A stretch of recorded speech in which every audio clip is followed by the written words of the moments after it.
ప్రియమైన వాళ్ళారా, ప్రభువైన యేసుక్రీస్తు నామములో అందరికీ వందనాలు. మరి ఈ దినం కూడా మన యొక్క బైబిల్ వాక్య పఠనం కొరకై మరి ప్రకటన గ్రంథము 22వ అధ్యాయము ప్రకటన గ్రంథము 22వ అధ్యాయము మరి 12వ వచనం చదువుతానండి. ప్రకటన గ్రంథము 22వ అధ్యాయము 12వ వచనం. రైట్. ఇదిగో త్వరగా వచ్చుచున్నాను, వాని వాని క్రియల చొప్పున ప్రతి వానికి నేను సిద్ధపరిచిన జీతము నా యొద్ద ఉన్నది.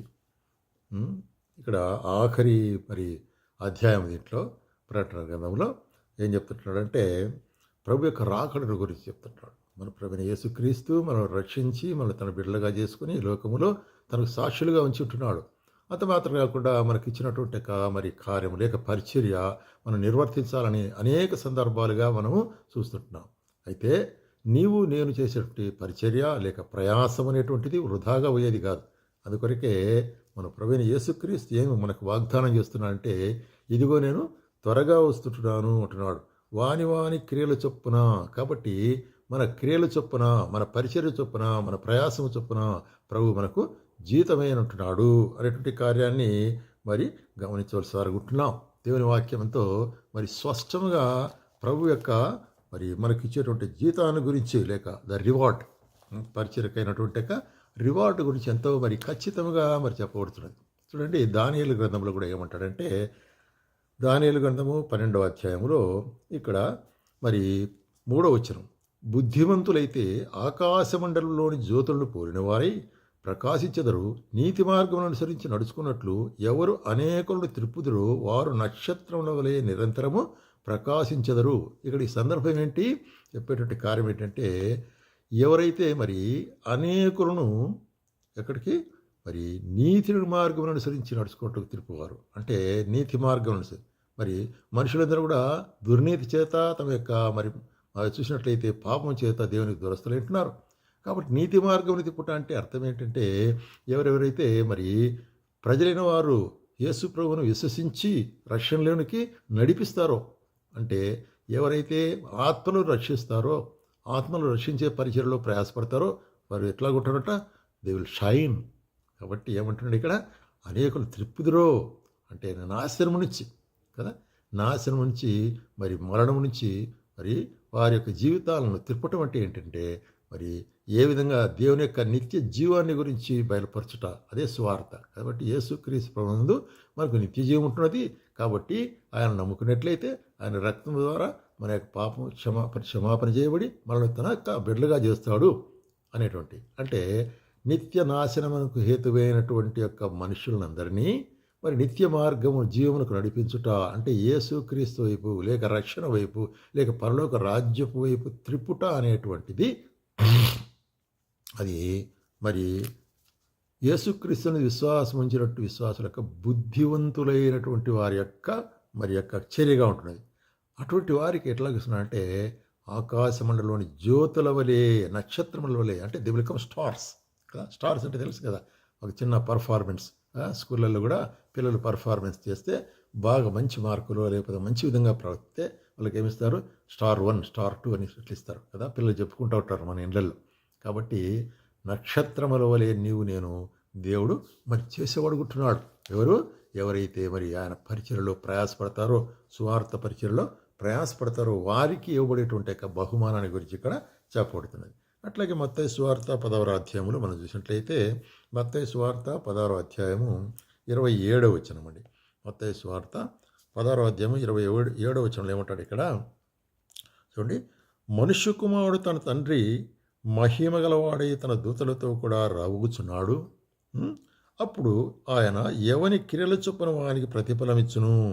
కాబట్టి తిరిగి ఇక్కడ యేసుక్రీస్తు ప్రభు తన యొక్క జీవిత కాలంలో శిష్యులతో చెప్పే కార్యం ఏంటి, ఇక్కడ ఏం చెప్తున్నాడు, 26లో కూడా చదివినట్లయితే, ఒక మనుషుడు లోకమంతయు సంపాదించుకుని తన ప్రాణం పోగొట్టుకుంటే వానికి ఏం ప్రయోజనం. కాబట్టి మనుషులు ప్రయాసపడి ఏమేమో చేస్తారు కార్యాలు, కింద పడి న్యాయం అనకుండా, అన్యాయం అనకుండా, అనీతి అనకుండా మనుషులు సంపాదించుకునే దాని కొరకే ప్రయాసపడతారు. మనం చూస్తుంటున్నాం. మరి అంతా కూడా సంపాదించుకొని తన ప్రాణము లేక తన ఆత్మను మరి పోగొట్టుకుంటే, తన ఆత్మ నిత్య జీవంలోకి లేకుండా నరకానికి పోతే వానికి ఏం ప్రయోజనం. కాబట్టి ఏమంటున్నాడంటే, ఒక మనుషుడు తన ప్రాణం ప్రతిగా ఏమి వేయగలడు. కాబట్టి ఇవ్వలేడు. కాబట్టే మనుష్య కుమారుడు తన తండ్రి మహిమ గల దూతలతో కూడా రాబోతున్నాడు. అప్పుడు ఆయన వాని క్రియల చొప్పున, కాబట్టి మనకు ఆయన జీతం ఇచ్చేవాడు గుంటున్నాడు కదా. మరి వాని క్రియల చొప్పున, కాబట్టి మన క్రియలు ఎటువంటిగా ఉండాలా? నీతి కలిగినటువంటి క్రియలుగా ఉండాలా. దేవుని రాజ్యమునకు మరి మనుషులను చేర్చేటువంటి క్రియలుగా ఉండాలి. అందుకొరకే లూకాసు వార్త 18వ అధ్యాయంలో కూడా ఏమంటాడంటే, లూకాసు వార్త 18వ అధ్యాయము 30వ వచనములో, లూకాసు వార్త 18వ అధ్యాయము 30వ వచనములో ఇక్కడ ఏమంటున్నాడంటే ధనవంతుడి గురించి మాట్లాడతాం. ధనవంతులు మరి పరలోక రాజ్యంలో ప్రవేశించట అంత సులభం కాదు అనేటువంటి కార్యాన్ని ఇక్కడ చెప్తూ, మరి అట్లయితే ఆయన చుట్టూ ఉండేవారు ఏం చేశారు? ప్రభువా, అట్లయితే ఎవరు రక్షించబడతారు ప్రభువా, మీరు చెప్తుంటున్నారే అని అడిగినప్పుడు ఆయన ఏమంటాడు? అది మనుషులకు అసాధ్యమే అయినవి దేవునికి సాధ్యములు. ఎట్లా అంటే పేతురు అప్పుడు అంటాడు, వెంటనే శిష్యుడు, ప్రభువా, మరి అట్లయితే మేమంతా విడిచిపెట్టి నిన్ను వెంబడిస్తున్నామే, మాకు ఏమగలుగుతుంది అంటే అప్పుడు ఆయన ఏమంటాడు? దేవుని రాజ్యం నిమిత్తమై, గమనించండి, దేవుని రాజ్యం నిమిత్తమై ఇంటినైనను భార్యనైనను అన్నదమ్ములనైనను తల్లిదండ్రులనైనను పిల్లలనైనను విడిచిపెట్టిన వాడెవడను ఇహమందు చాలా రెట్టును పరమందు నిత్యజీవమును పొందకపోవడని నిశ్చయముగా మీతో చెప్పుచున్నాను.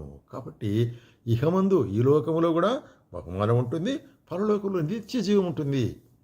ఎవరైతే ఆయన పరిచర్య కొరకే ప్రయాసపడతారో, అంటే తల్లిదండ్రులు కానీ మరి కుటుంబాన్ని కానీ మరి పరిత్యజించవలసినటువంటి సందర్భం వచ్చినప్పుడు ఆయన పరిచర్య కొరకే ఎవరైతే నిలబడతారో వారికి అందరికీ కూడా నిత్య జీవము అనేటువంటి మరి కాబట్టి నిత్య జీవం అనేటువంటి మరి బహుమానం ఉంటుంది మరి అని. కాబట్టి పేతురు చెప్పే కార్యం ఏంటంటే, పేతురు మేము అన్నీ వదిలిపెట్టి వచ్చినామే ప్రభావ, మాకేంటంటే మీకు నిత్య జీవం ఉంటుంది అంటున్నాడు. ఎవరైతే ఏదైతే వదిలిపెడతావో వారికి 100 రెట్లు అధికంగా ఇస్తానంటున్నాడు.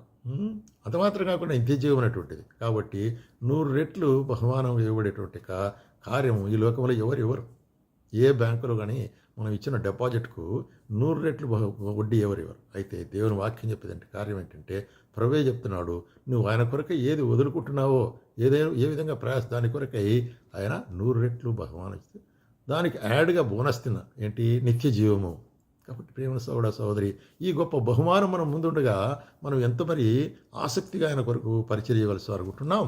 అది మనకు ఎంత మరి బహుమానం ఉంటున్నది. కాబట్టి మనం ఎంతో మరి ప్రోత్సాహకరంగా పనిచేయాల్సి అనుకుంటున్నాం అనేటువంటి కార్యాన్ని చూస్తున్నాం. అందుకొరకు అపోస్తలుడైన పౌలు కూడా ఏమంటాడు?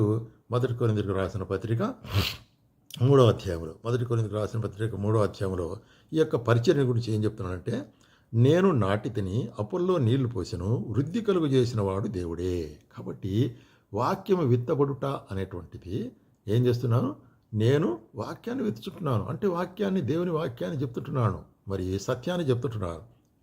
అదే సమయంలో అపొల్లో ఏం చేస్తున్నాడు? నీళ్లు పోస్తున్నాడు అంటే దానికి అభివృద్ధి, దానికి మరి ఆయన యాడ్ చేస్తున్నాడు అనమాట, ప్రయాసపడుతున్నాడు ఆయన కూడా. కాబట్టి అపొల్లో, నేను అంటే పౌలు, తర్వాత అపొల్లో ఇద్దరు కూడా పనిచేసేవాళ్ళే. కాబట్టి దాని వృద్ధి కలుగజేయు దేవునిలో కానీ నాటువానిలోనే కానీ నీళ్లు పోయేవాళ్ళకి ఏమీ లేదు. కాబట్టి నాటువాడు నీళ్లు పోయే వంటలో ఏం ప్రయాసం లేదు. కానీ అయితే దాన్ని వృద్ధి పొందించే దేవుడే మరి వృద్ధి కలుగు చేసేవాడు అనుకుంటున్నాడు. కాబట్టి ఏమంటాడు ఇక్కడ చూడండి, ప్రతివాడును, ఎట్లాగా ప్రతివాడును, అది నేను నాటువాడను నీళ్లు పోయేవాడను ఒకటే, ప్రతివాడును తాను చేసిన కష్టము కొలది జీతం పుచ్చుకున్నది, చేసిన కష్టము కొలది. కాబట్టి నేను ప్రభు కొరకే ప్రయాసపడుతున్నాను, నాకేమిటి అనేటువంటి కార్యాన్ని అనేక సందర్భాల్లో మరి అనేకులు మరి ప్రశ్నించుకునే వాళ్ళు ఉంటారు. నీకు నాకు కూడా అటువంటి సందర్భాలు ఉంటాయి ఏర్పడి. అయితే ఆయన కొరకు ప్రయాసపడినవాడు ఎవరు కూడా వృధాగా పోలేదు. ఏముంటున్నారు ఇక్కడ మరి చూసినట్లయితే, మరి ప్రతివాడును తాను చేసిన కష్టము కొలది జీతం పుచ్చుకొనును. అది ఎవని ద్వారా వస్తుంది? ఆయనే మనకు బహుమానం ఇచ్చేవాడు గుర్తాడు. అది కొరకే ఏమంటాడంటే 2 కొరింథీయులకు మరి చూసినట్లయితే 9వ అధ్యాయంలో ఒక మాట ఉంటుంది, కొంచెముగా విత్తువాడు కొంచెమును పంట కోయను, సమృద్ధిగా విత్తువాడు సమృద్ధి పంట కోయను అని ఈ విషయమే చెప్పుచున్నాను. ఇక్కడ ఇచ్చుట అనే దాని గురించి చెప్పాం. కాబట్టి దేవుని రాజ్యం కొరకు ఇచ్చుట, మన సమయం ఇచ్చుట, లేక మన యొక్క తలాంతరులు ఇచ్చుట, లేకపోతే మన యొక్క ధనాన్ని ఇచ్చుట అనేటువంటిది అంటే దేవుని కొరకై స్పెండింగ్ ఫర్ ద లార్డ్ ఇచ్చుట. కాబట్టి కొంచెం ఇచ్చు కొంచెం మనం ఒకవేళ ఈ లోకంలో చూసింటే విత్తనాన్ని గురించి పోల్చి చెప్తున్నాడు. కొంచెం విత్తితే కొంచెం పంటే పడుతుంది, అధికంగా విత్తితే అధికమైన పంట పడుతుంది. అదేవిధంగా మనం ఏ పరిమాణంలో మనం ప్రయాసపడతామో ఆ పరిమాణానికి అధికముగా ఆయన బహుమానం ఇచ్చేవాడు ఉంటున్నాడు. కాబట్టి ఇచ్చేవాడు ఎట్లాగ ఇవ్వాలంట, దేవునికి ఇచ్చేవాడు ఉత్సాహముగా ఇవ్వలను. కాబట్టి ఉత్సాహముగా ఇచ్చేవాడిని ప్రేమించును. అందుకొరకు ఏమంటున్నాడు ఇక్కడ, మరి మరియు అన్నిటి యందు ఎల్లప్పుడూ మీలో మీరు సర్వసమృద్ధి గలవారై ఉత్తమమైన ప్రతికారము చేయుటకు దేవుడి మీడల సమస్త విధమైన కృపను విస్తరింపజేయను. కాబట్టి ఉత్తమమైన వాటి చేయుట కొరకై, అందుకొరకు ఏమంటాడు ఇక్కడ, దాని గురించి వ్రాయబడి ఉంటున్నది ప్రొఫెసీ, ఇక్కడ ప్రవచనం ఏంది, అతడు వెదజల్లి దరిద్రులకు ఇచ్చును, అది అతని నీతి నిరంతరము నిలుచును. కాబట్టి ఆ విధంగా దేవుని కొరకై మన ఇచ్చుట అనే ప్రయాసంలో దేవుడు ఏం చేస్తాడు, మరి ఇది చూసినట్లయితే సమృద్ధిగా విస్తరింపజేసేవాడు ఉంటాడు. కాబట్టి ప్రియమైన సోదరి, కాబట్టి దేవుని యందు నిరీక్షించి మనము మన జీవితాల్లో మరి ఆయన కొరకై ఏ విధంగా మనం ప్రయాసపడాలా, ఆయన కొరకై మనం ఏ విధంగా మనము రాజ్య సువార్త కొరకై ప్రయాసపడాలా, ఆత్మల తిప్పేదాని కొరకై ప్రయాసపడాలా, అదేవిధంగా ఆయన కొరకై ఇచ్చే విషయంలో ప్రయాసపడాలా, ఇవన్నీ కూడా మనకు ఆఖరిలో ఏముంటున్నది, మరి చూసినట్టు గొప్ప బహుమానాలు మనకు కలిగి ఉంటుంది. కాబట్టి ఇది మన యొక్క వాక్య భాగం ఏంటంటే, మరి ఆ యొక్క మరి చేసినట్టు ఆయన పరిచయం కలిగేటువంటి బహుమానము అనేటువంటిది. కాబట్టి ఈ యొక్క కార్యం మన యొక్క జీవితాల్లో జ్ఞాపకం చేసుకుంటూ మన పరిచయంలో వెంబడించి మనము ఆయన కొరకై మరి ప్రయాసపడవలసి వారుకుంటున్నాం, దేవుని రాజ్యం కొరకై ప్రయాసపడవలసి వారుకుంటున్నాం. ఆ విధంగా ప్రయాసపడుతూ ప్రభు మనకు సహాయం చేయనుగా.